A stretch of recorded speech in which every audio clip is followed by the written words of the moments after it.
are there things that, that the staff is doing or that we're doing with our consultants to try to sort of use that lens as we're looking at deals? Or Yeah, Joy, maybe I can jump in a second to assist Margot. My name is Scott Chen. I'm the Deputy Chief Investment Officer. And I just wanted to make the comment that, one of the things that we've identified as a result of the collaborative model and in planning how to increase our co-investment within the private equity landscape is to really dial into folks with the skill set to analyze underlying portfolio companies. So we have that, but I think as we think about ramping that up, we want to build more of that human capital and make a few more hires relative to that. And that has everything to do with mitigating the adverse selection risk. Because if you look back maybe over the last 10, 15 years, it's been a really good time from a co-investment perspective. One might argue that you could have just taken almost any co-investment and it would have worked well in a benign environment. But as we know, there's been a lot of capital flooded into the private equity space, and we might reach a point, in fact, I think we will reach a point where selection of those underlying portfolio companies and co-investments is really going to be critical. And so what we plan to do is build out a team, more of a team, relative to having direct investing skills focused on the co-investing sleeve. So getting that additional expertise to supplement our team, we think we're pretty confident will help us overcome that adverse selection risk. It's the best way to mitigate that risk because you've got folks who are dialed into those underlying portfolio companies making those selections. Okay, thank you. Bill? Margot, I just want to make sure I understand something. When we make a commitment to a private equity fund that we're not co-investing with, we make a commitment of X number of dollars to fund our commitment to that particular fund. And that can be drawn down over a period of time. Right. But we pay our fees, the 2% or whatever the management fee is, on the committed capital, not the capital that's already drawn down. So we're paying fees on money that's not even being used. Yes. When we co-invest, we're making not only a commitment, we're investing the full funds. And they're going to work right away, and we're not even paying fees on those.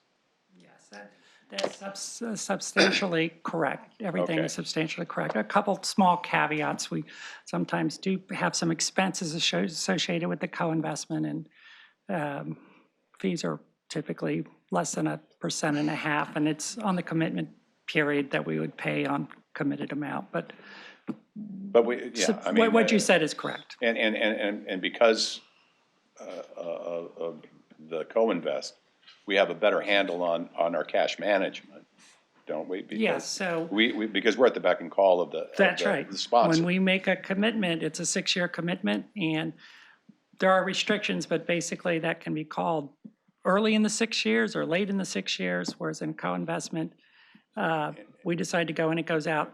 And to what extent, this is my last question, I'm sorry. To what extent is there what they call dry powder out there? How much money is in the hands of private equity sponsors that hasn't been put to use? Let me get you that number. I have a number in my head, well, and it's trillion, yeah, maybe. I might be off a couple $100 million, but it's a bunch. It's a large amount. Thanks. And thank you, Bill.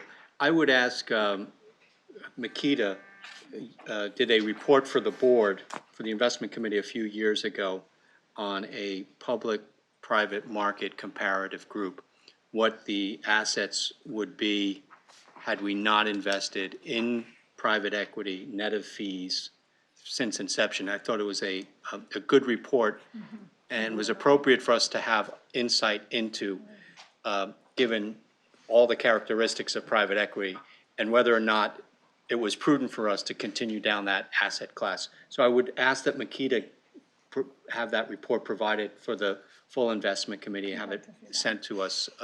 I'm sure it's... There was a big delta. But it's really, it was a great report, and I think it it will answer a lot of questions. So thanks. Can I ask, do you want that report updated, or do you want the existing report? No, the existing report, the one that looks back. We could talk about how we want to get that updated, but why don't we, First You- things first. yeah, first things first, why don't we get the, why don't we get the report just sent to everybody? And then we can review it, and then if we believe we want to have it updated, we can pursue that. Great? All right, thank you. Thank you, Margot. Anyone else on questions on the investment business plans? If not, I would receive a motion, if there's one out there. So moved. So moved. Okay, it's been moved and properly seconded to receive the investment business plans, item 5. Without objection, that motion passes. Are there any members of the public that would like to speak on the fiscal year 2019-20 investment business plans, item 5 on our agenda?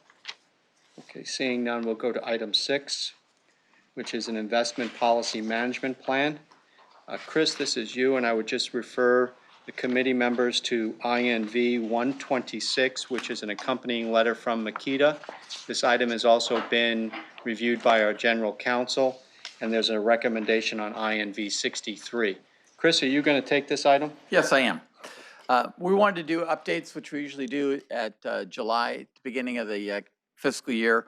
We also needed to update this for your capital market assumptions that Gail asked about that were adopted at the May meeting. Those are put in here so the public can see what assumptions are going. We made a number of cleanup changes. I want to credit Kim McDonald and the team that caught a number of things and cleaned them up. We also noted in our discussions with Karen a typo that we want to correct in terms of the name of one of the asset classes. But the substantive part is really the alignment with the benchmarks that you adopted during the year, some of the change in the structure, and then the capital market assumptions. With that, I'm open to any questions. Karen? Chris, I'm not sure if the asset class correction is right. Is that the one on INV 68? Total public, That is correct, Karen. Total public equity. okay, and global is deleted. Correct. Okay. And it'll be the same on page INV 100 as well? Yep, good catch. Thank you. Thank you, Karen. Good job. Anything else, Karen? I'm leaving that in really good hands. Sharon? I would move staff recommendation. Second. It's been moved and properly seconded to approve staff recommendation, which appears on INV 63. Any discussion? All those in favor of? Aye. Okay, motion passes. Thank you. Anybody would like to speak on INV, on item 6, investment policy management plan? Alan, did you have a comment? Yeah, Mr. Chairman, Alan Hampton, Makita, on our memo supporting the staff's opinion, there's a name on our memo, Eric White, who's in the audience, and I just want to introduce Eric, and he's part of our team, and he's been working with your staff for a long time, but I just want him to be acknowledged. Thank you, Alan. Nice to meet you, put Eric. a name with the Welcome face. to Calstone. And welcome. Thank you, Alan. Thanks for that. Item 7 is the California investment policy revision. Chris? Thanks. I'm going to call up Shafat Hassan, who helped me a great deal. My name's all over this, but I have to say, staff is doing all the hard work, so I want their name on it next time instead of always mine. I did not introduce myself. Thank you, Brian. I'm Chris Hellman, Chief Investment Officer. Again, still. It looks like a pretty substantive change to the California investment policy, but I want to really point out it's been things we've discussed a bit. First, the code section we referred to in there, when we put it in the policy, I give Brian credit, as General Counsel pointed out, you normally don't put state law in your policy because it's already state law. It's at a higher level. So we are now recommending, with Shafat's help, to actually remove that because it's state law, so it hasn't changed. And then the other is the emerging markets, underserved, urban and rural. That program still exists, but it is now in the special mandates. So now it becomes redundant in those two things. So the policy looks a lot thinner, but we still think it's valuable to have a California policy stating that we believe in the state. Where things are equal, we will choose to invest in the state. And that's a standard that we will hold. But if you have any questions about the deletions and changes, Shafat is here to help answer them with me. Okay, I do see, Sharon, I'm- you're that good? was from Okay. last time, yeah. Dana, are you in the queue here? I am. Yes. So I understand the idea behind removing ed code. So my question, I guess, would be to Brian. I'm taking a look at this paragraph. It explicitly states that our fiduciary responsibility is set forth in the Constitution and Ed Code, that this part of the Ed Code doesn't take precedent over that. So is our fiduciary responsibility set forth in Ed Code elsewhere and the California Constitution? Brian Bartow, General Counsel.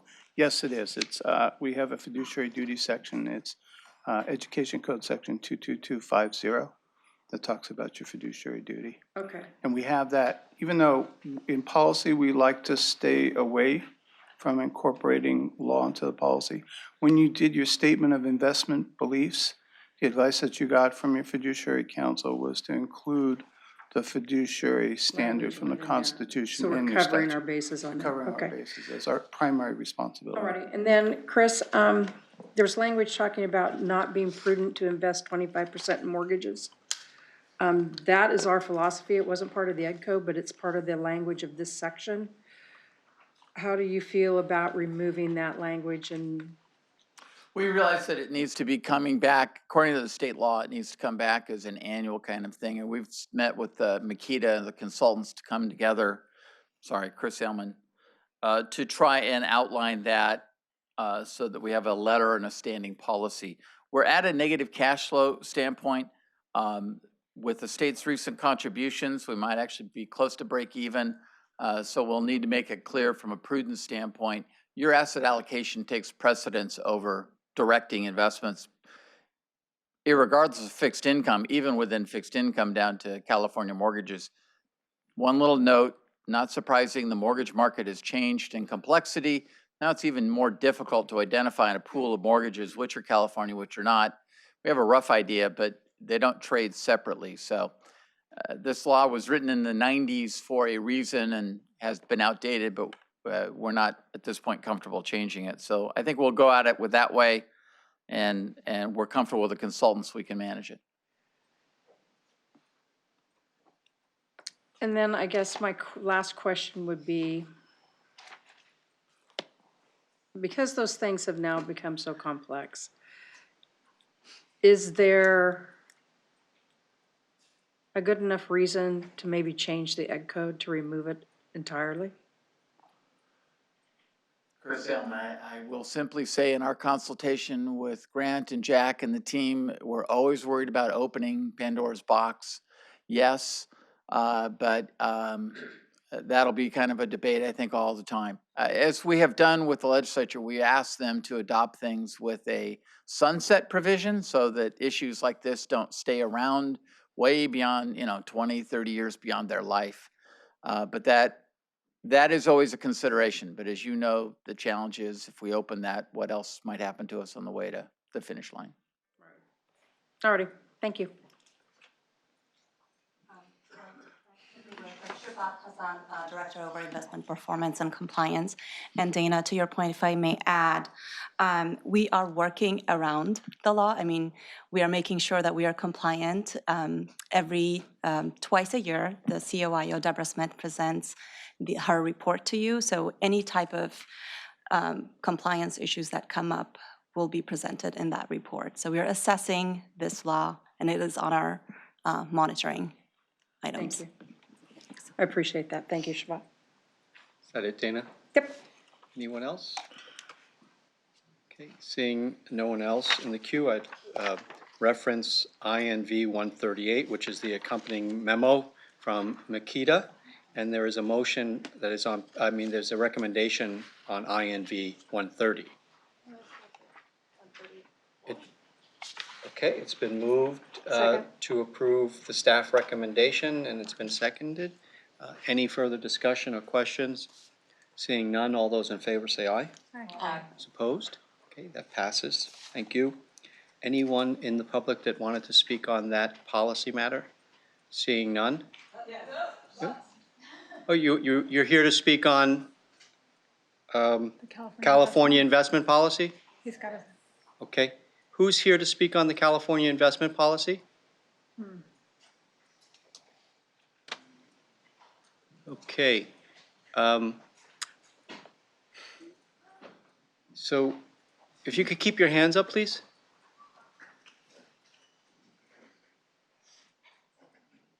Okay, so what we're gonna take a 5-minute break, and while we do, I'm gonna ask the staff please to coordinate with the members of the public that are here wishing to speak on this specific item, which is the California investment policy, which means I'm asking that your comments speak to this item.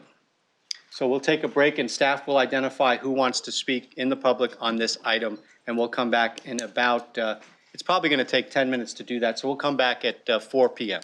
Thank you. 10 minutes,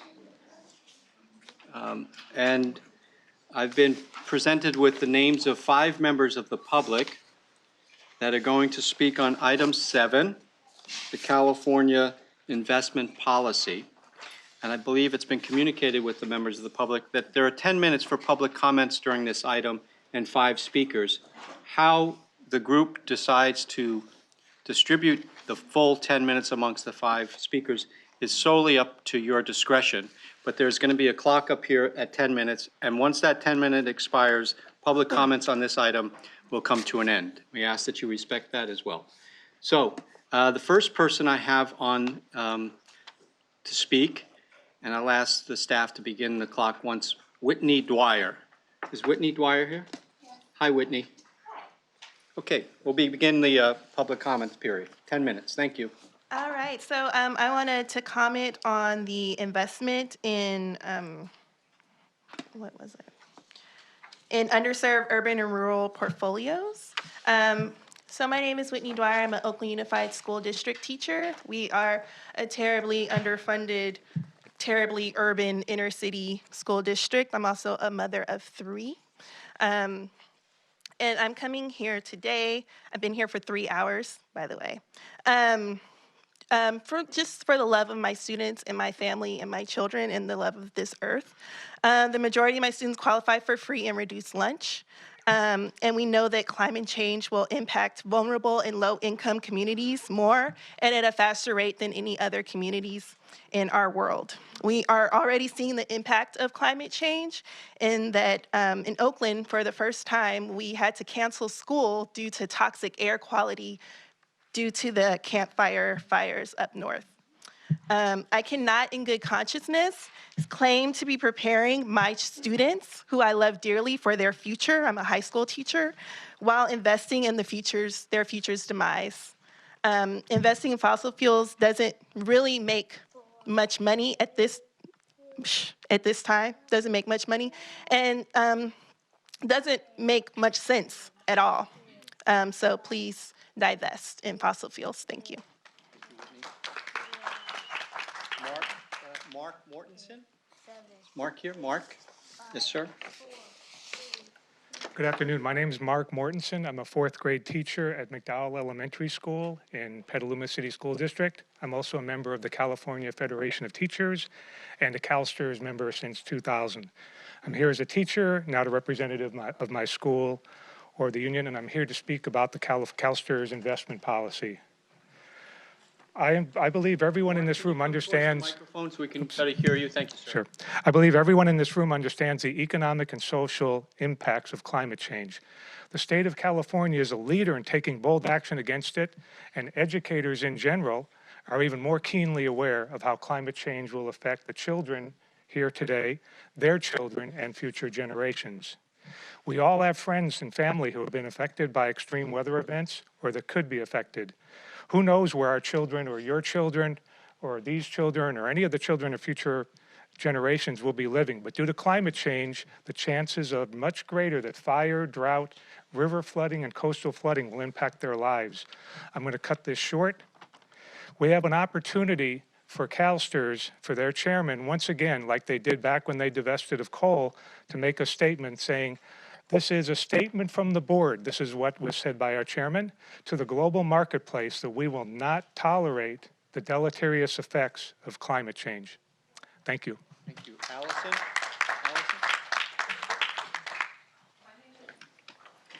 Yes. My name is Sunny Galbraith, and I've been a public high school science and math teacher in Sonoma County for 17 years. I traveled here today to implore you to divest from fossil fuel companies and reinvest in underserved California communities, as the 2001 policy stipulates. I've been teaching about global warming my entire career. It is an upsetting and scary topic for students to learn about, so I've always taken time to teach about solutions, to offer hope and encourage students to take action. It has become increasingly clear to me that individual actions, while critically important, are not enough to save us from catastrophic climate change. We need major systemic change. We need to divest from the companies that threaten the very inhabitability of our planet. I chose to become a teacher because I wanted to make a positive change in the world. In addition to teaching, I spend many volunteer hours a week engaged with my local, state, and elected officials, working with them to reduce greenhouse gases and mitigate the effects of climate change. I live a life of service to my community, and it devastates and infuriates me that my hard-earned dollars are supporting, in the most direct way possible, the very industry that I am fighting so hard against. In the past few years, I've witnessed and had the opportunity to work alongside an incredible uprising of passionate young people, many of whom lost their homes in the 2017 fires, who are imploring their elders to take immediate action to address climate change. My students and I made the phoenix you saw from recycled materials. It represents our rising from the ashes of a destructive past into a sustainable future full of possibilities for our children. I call on you to do the right thing, to be part of the solution, to rise with us and divest completely from fossil fuel companies and reinvest in our underserved California communities. Thank you. Allison? Annabelle. Annabelle. My name is Annabelle. I'm an incoming senior at Orchard View High School, a public school in Sebastopol, and I'm also an environmental activist. Global climate change is the most imminent threat facing my generation, our environment, and the biodiversity on which we all depend. Please divest from fossil fuels immediately. It is a dying industry in the midst of a resilient and innovative generation of young people rising up to create a more sustainable world. As Greta Thunberg said, the 16-year-old Swedish activist, the climate crisis has already been solved. We already have all the facts and solutions. All we have to do is wake up and change.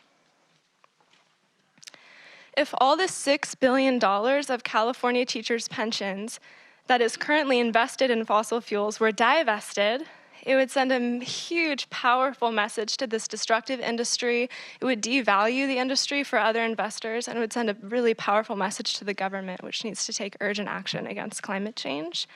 And it could be reinvested in California localized renewable energy to rebuild the infrastructure and systems we need to survive the climate crisis.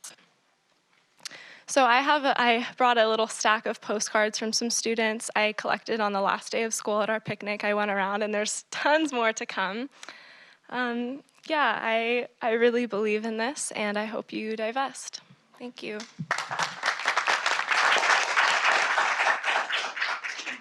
Allison? Yeah, gotcha. My name's Allison. I'm a high school teacher. I teach a solutions-oriented approach to economic solutions for peace and regeneration. And with the well-known, well-researched existential threat that students and adults alike are hearing on a daily basis that is linked to the fossil fuel industry, it is imperative that we think about creative ways. And I really appreciate all of you who are also invested in a brighter future for children, for our planet, and especially my retirement fund and that of my colleagues, considering that we're all very poorly paid in an increasingly expensive economy, there isn't anything but the retirement to look forward to in the future. So it would be great if it still survives. So making financially conservative decisions about what to do with that money is much appreciated. But that doesn't mean necessarily letting the tail wag the dog and doing the status quo. But it means being research-based as we teach our students.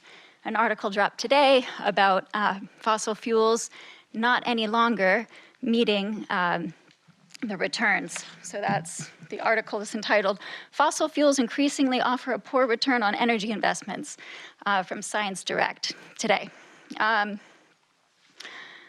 We can invest in our local communities, all of the fossil fuel industry investments, take our money and put it out of state when we can bring it home, have it invested in property assessed, clean energy plans, community solar, and all of the other things that create energy right here at home. There are many solutions. Let's divert our funds that way and ensure our future.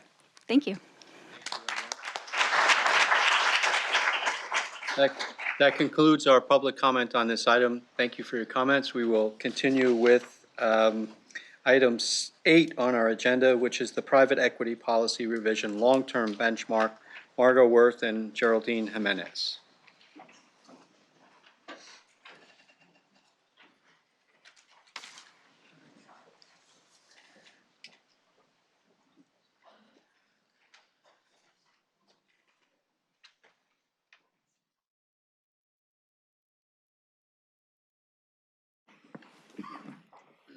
Hello, Margot Worth again, private equity.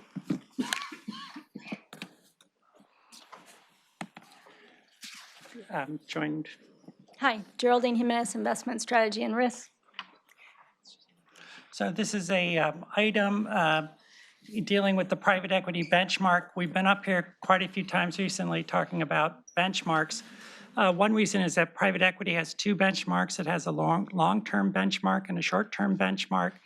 The short-term benchmark is peer-based. This long-term benchmark, which we haven't discussed in our recent meetings, is a relative benchmark based on a spread over public markets. And so what we're proposing is a change from the current benchmark, which is the Russell 3000 plus 3%, to the MSCI All Country World Index plus 1.5%. The reason for doing this, as explained in the item, is that this harmonizes the index with the capital market assumptions. So the capital markets assumptions for private equity is the MSCI plus 1.5%. And the thought is that we should keep these harmonized. And as our capital markets assumptions changes, the long-term benchmark will just track that in the future. And Geraldine Jimenez, Investment Strategy and Risk. Just to clarify, we're using this assumption, this long-term benchmark, to model our private equity going forward. So that's why aligning it, we think, makes sense. It's about exactly what we would expect to get in the long term. There's an accompanying memo from Makita on INV 174. I don't know if you want to comment briefly on, summarize what's in your accompanying memo. That would be helpful. Yeah.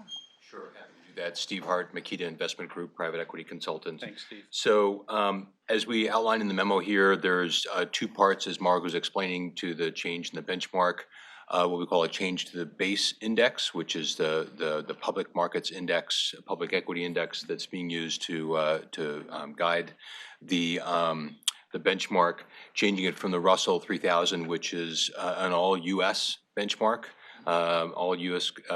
companies make up those components there.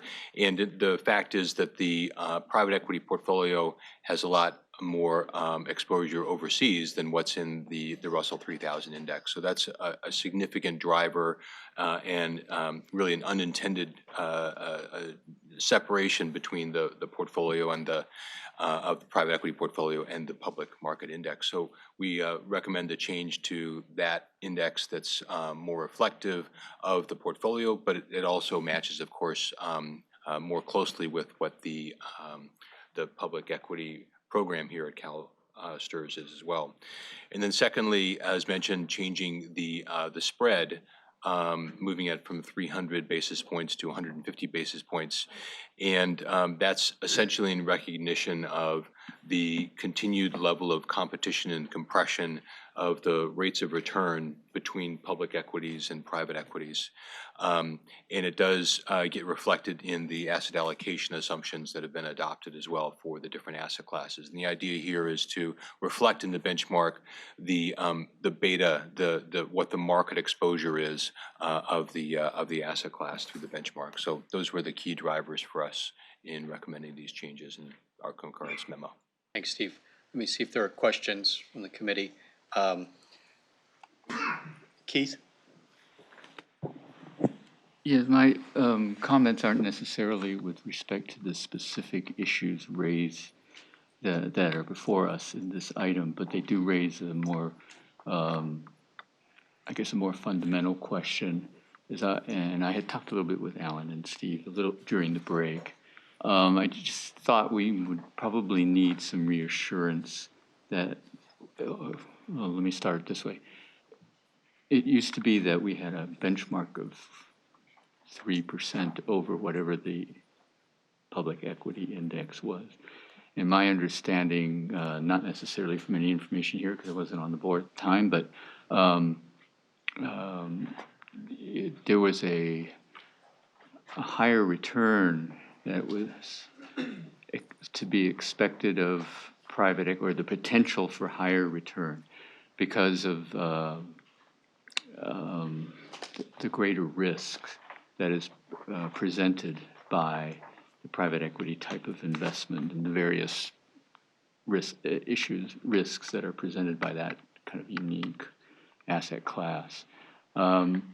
By doing here of lowering the spread to reflect the best guess in terms of what the projections are to 1.5% above the index, it appears like, well, we're reducing the potential return or expectations of potential return for the risk, which means that the risk hasn't changed, but the return we're expected or we're hoping to get is a little bit lower.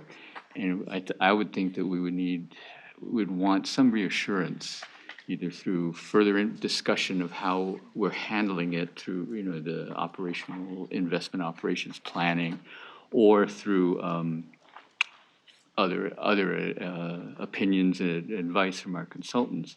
And in fact, despite this lower potential return, that the risks are still worth or justify our investment in this particular asset class, which it appears so, but as fiduciaries, I think we would need that kind of assurance for that.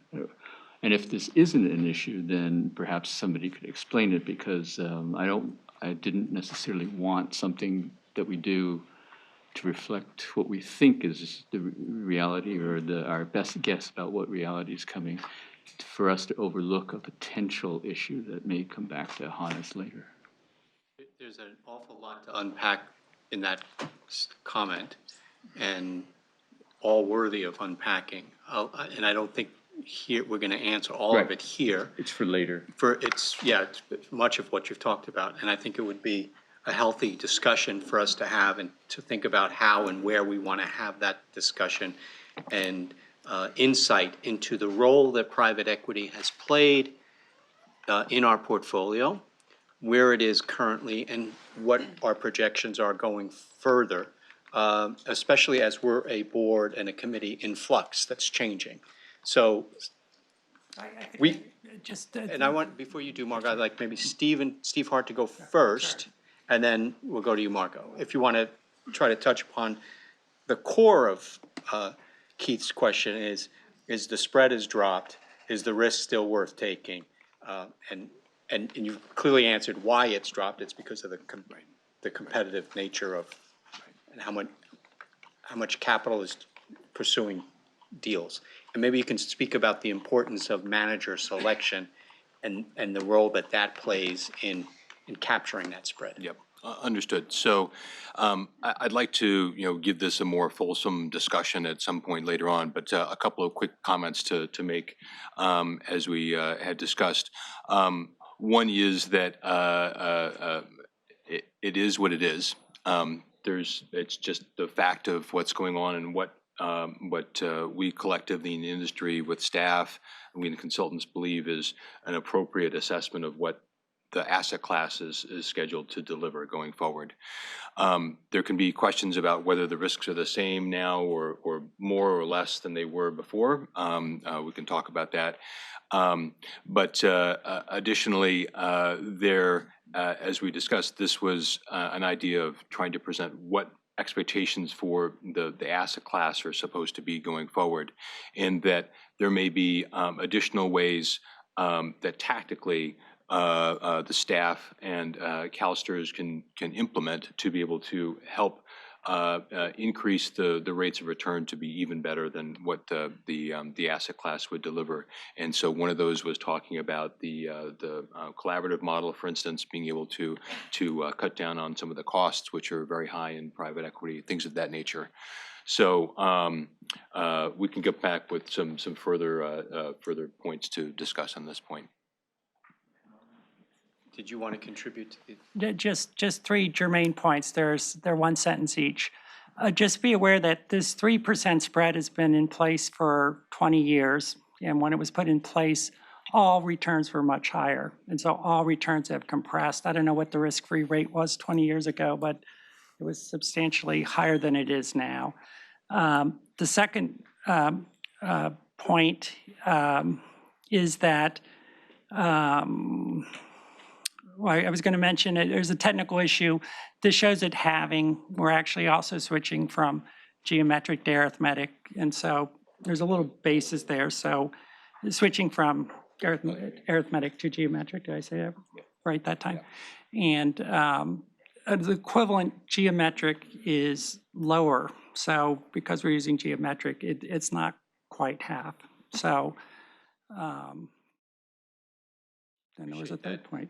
And I'm going to suggest, Keith, maybe a call or a meeting with the private equity team and our consultant to unpack some of those broader questions that you've raised.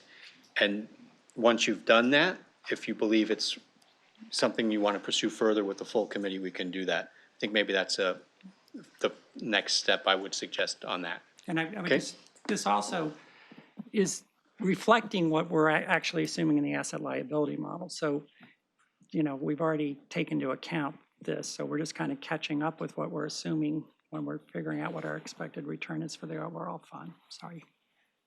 Gail? I just have a brief question. Did your historical return always assume the costs at the same rate you are now? So the 3%, did you assume, was that net of costs as well? It's always been net of the same cost? Okay. All of the returns are net. So for the last 10 years, it's always been net? Always been net. Okay. Always been net. So bringing back to what the item is the recommendation, which is on INV 140 and the accompanying memo from Makita on INV 174. It's an action item. Staff recommendation. Okay. Thank you. It's been moved by Gail, seconded by Sharon to move the staff recommendation on INV 140. All those in favor? Aye. Opposed? Motion passes. The new benchmarks and changes have been approved. Thank you. Anybody in the public here to speak on private equity and that policy? Okay, seeing none. Brings us to item 9, which is our Chief Investment Officer's report. Chris? Thank you, Harry. There we go. Thank you, Harry. I'm going to try and get you back a little bit of time, so I'm going to go quickly. First off is I wanted to take an opportunity to introduce our leader of the new firearms effort. Michael, where are you? There he is.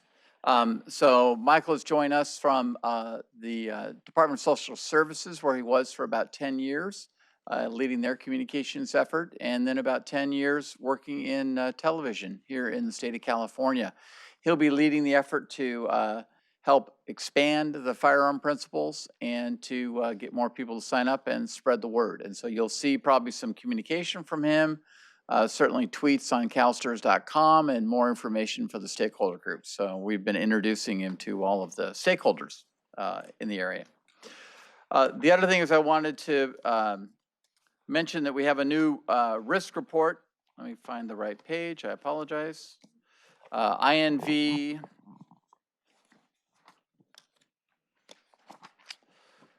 183, thank you, Deborah, which was put together by Scott and Josh, and I'll let them give you a quick overview of how that works, because it dovetails in with the idea of starting to get you data on a risk budget. So, Scott, do you want to talk about that? Josh, come on up.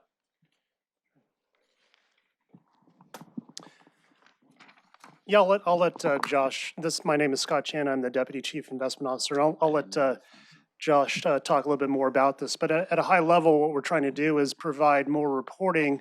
So every time we're providing reporting on returns or market environment, we talk about risk in the same breath.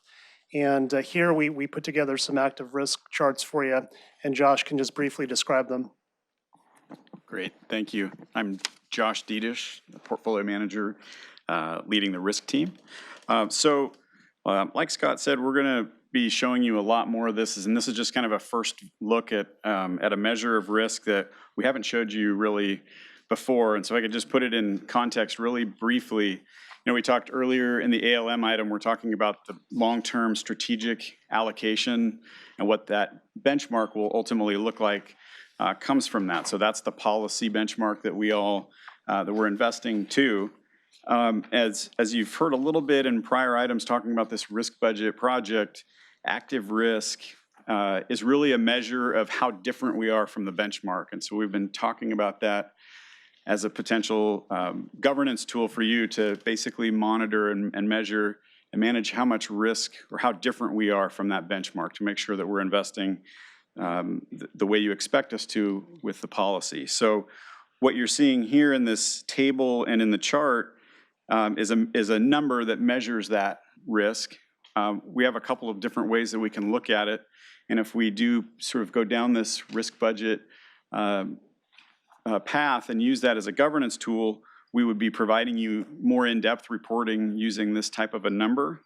And it comes out of models that we use. And so one thing that we would want to provide you, in addition to what that model says, is some measure of what our historical experience has been to ensure so that you have sort of a quick check right there that, you know, the number that we're showing you for what this model says is something that's realistic or reasonable and consistent with what we've had in the past. And that's really what you're seeing here for the total fund. And then we focused on fixed income and public equity, because as you'll hear from Scott, that's sort of what we're hoping to focus on in the shorter term with respect to this risk budget, you know, project, is using this as a tool for those portfolios initially. And so this is sort of just a first look at what these numbers look like and what they mean. And we'll be talking a lot more about this. And we're going to be changing this report a bit. We've been working with the communications team to revamp this, and we'll be spending a lot of time and working with Makita as well to figure out how to actually provide you the information that you need to implement this. So this is really just sort of a first look at this measure.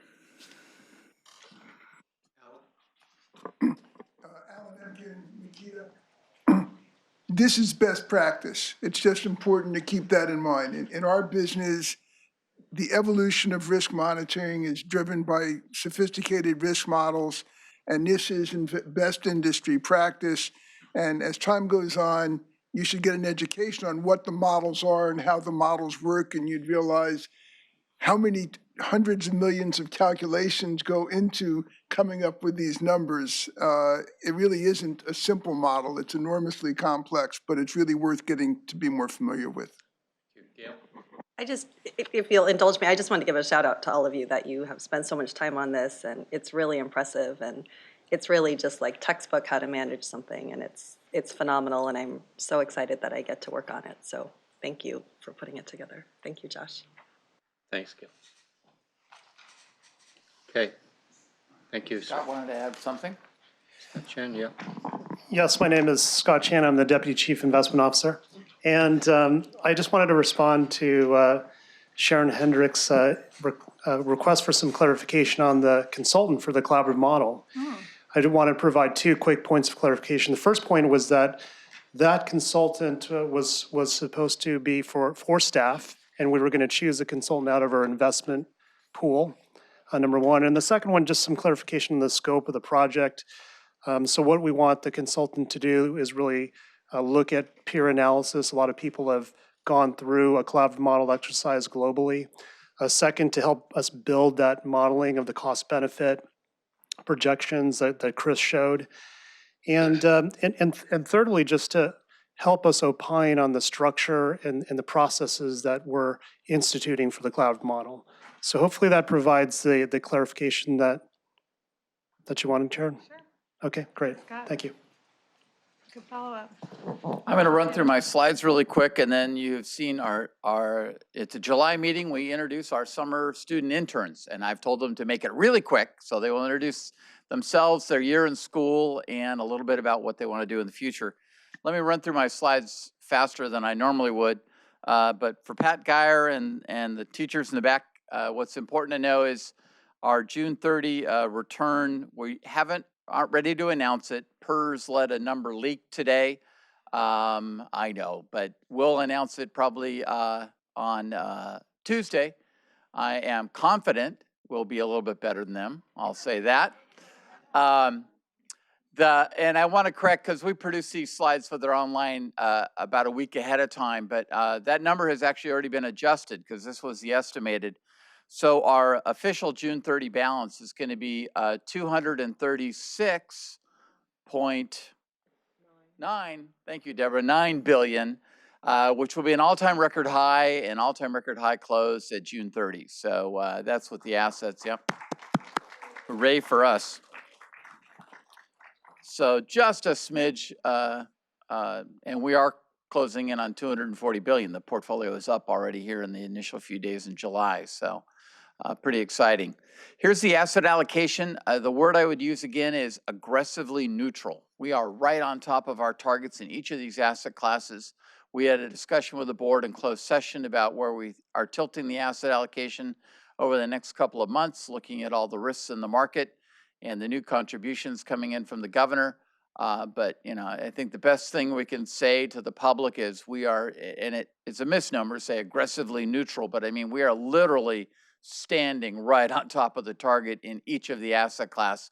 The numbers I ran on the portfolio as of last night, we are within 1% on every single asset class of where we want to be. So pretty darn tight, because we're neither risk on nor risk off in this kind of an environment. We're very balanced. Here is kind of the market scoreboard, because as you look at these returns and you hear the numbers, I think it's important to hear what happened in the markets. And really what I wanted to draw out is over the 3-year number is look at non-US developed market equity and emerging markets, very flat on the year, hardly up at all.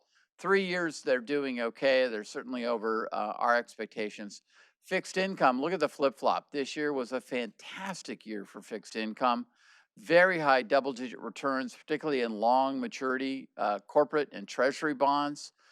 So very unexpected for people. But now you see over the 3-year, what we'd expect a very low return. Here's the yield curve, and I've been telling us we need to keep watching this. The green line is where the yield curve is today. It's gone up in the short end, but it has come down in the long end. It continues to fluctuate.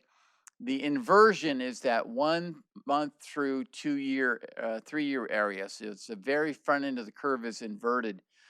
Some people are saying that signals a recession. Normally, we expect the entire curve to be inverted to signal a recession. And as we discussed, the likelihood of the Federal Reserve cutting interest rates in the summertime, that would just affect the front end of the curve. So when I think about the equity market, I wanted to note real quick, it happens to be the 100-year anniversary of the Grand Canyon National Park. And so when you think of the equity market for this year, kind of looks like a cross section of the Grand Canyon. We started at the South Rim, drop all the way down, and you climb up to the North Rim. I'll credit Glenn Hosokawa. No surprise, he's done rim to rim to rim. So yeah. Yeah, exactly. His North Rim is higher. So on the year, the equity markets were up a smidge, which was nice. Here's the non-US market. Glides, very similar pattern, glide slope up, but it's really barely up on the year. So that's why the market's still in the 1% range. Back up and look at the market over 3 years. You can see a really strong run up in 2016-17, but it has really stalled. It is up over 18-19. June Kim reported to you that, the markets are at record highs right now, but that is really a pathetic record high when you look at the fact that it's taken a year and a half to get there and the volatility we've experienced. Non-US over the 3 years, a much different picture. You see a nice run up in 16, but a slight downhill slope so far in 18-19. Nothing coming out of the non-US markets. It's terrible in Europe, Brexit overhanging these markets. So if I climb up into the outlook chair, the crow's nest, thank you, at the top. Here are the number of things that I think are just things to keep in your mind. Obviously, the unrest in Hong Kong surprised people. I'm still worried about Taiwan, but nothing's going on right now. I think that we'll see, hopefully, knock on wood, a quiet summer, but you still have Brexit, a number of issues. The positives remain the same. Steady growth in the economy. It's kind of like Goldilocks, not too hot, not too cold. Pretty steady employment at historic levels. Inflation might be at check. Today's numbers were a bit of a surprise, and the Federal Reserve is cautious but likely to ease. These are inevitable surprises. So for the new board members, these are surprises, things that are probably inevitable but will shock us and surprise us when they happen. Oh, I don't know, such as a 7.1 aftershock to a 6.2 earthquake. So the board has asked me to bring these up since about 2008, so I just keep them on your mind. These are things that certainly we will still continue to see weather extremes. Lastly, a lot of data information for those that are still in the audience on investments is available on the calstrs.com website. So with that, I'll invite the students, grab the microphone, come on up, stand right next to Scott, introduce yourself, your name, your school, and your year, and what you're going to do afterwards. Hello. My name is Michael Garcia. I'm currently a first-year MBA student at Sacramento State College. I'm on track to graduate in the spring next year in 2020, after which I plan to pursue a career in asset management here in Sacramento or the Bay Area. Very nice to meet you. Good afternoon. My name is Rodney Harrington. I'm an upcoming senior at Stanford University, where I'm studying international relations and economics. I'm from Chicago, Illinois, so shout out to all the Chicago public school teachers. They're doing an amazing job. And I see myself having a career in real estate. I see myself doing entrepreneurial things as well in areas of music and fashion. But I also see myself starting my own real estate fund. And Rodney, explain, you're a student And for us with real estate, PRIA. Oh, yes, and I'm with PRIA, real estate student, so yes. Hi everyone, my name is Rajveer Danoa and I am a rising senior at Sacramento State University studying business finance. And after I graduate, I hope to start studying for my CFA and hopefully one day return to CalSTRS as an investment officer. Thank you. Good afternoon, ladies and gentlemen. My name is Daniela Stepik. I recently graduated from CSU Sacramento. I got a bachelor's degree in economics. I would like to pursue a master's in the near future when I pay off my student loans.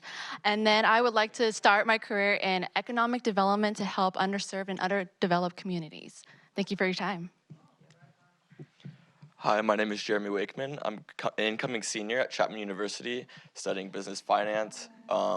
Hopefully after I graduate, I get an analyst position at like an investment bank or a money manager in New York, Chicago, San Francisco, and then hopefully one day I can start my own fund or my own business. Nice. Thank you. Awesome. Good afternoon, ladies and gentlemen. My name is Prashil Keshav. I'm currently an MBA student at Sacramento State University, expected to graduate at the end of this fall. And my career goals is to work in financial management, money management in the Sacramento region, and hopefully under one of these wonderful directors. Awesome. Hi, I'm Neha Gupta. I'm a rising junior at Harvard studying economics, and the career goal is to use economics to do as much good as possible. Particularly, I'm interested in developmental economics. And Is the weather better here? I'm here with Girls Who Invest. All right. Look at June. Hi, everyone. My name is Ritvik Shrivastava. I'll be a sophomore in the fall at the University of Michigan studying economics. And I guess long-term career goal, I want to kind of end up in venture capital, hopefully, be a shark on Shark Tank one day, but, that would be something that I look forward to. Thank you. Nice. All right. I like it. Good afternoon. My name is Eben Khan. I just finished my second year at Sacramento City College, and I'm going to UC Davis this fall to study managerial economics. And next year, or after I'm done graduating, I hope to go into investment banking in New York. And eventually, my ultimate career goal is to start my own hedge fund. Wow. All right. Hey everyone, my name is Benjamin Yu. I'm a rising junior, and I'm transferring to Arizona State from Berkeley City College, and a career goal of mine is to partner with Eben when we start this hedge fund. All right. A business is born.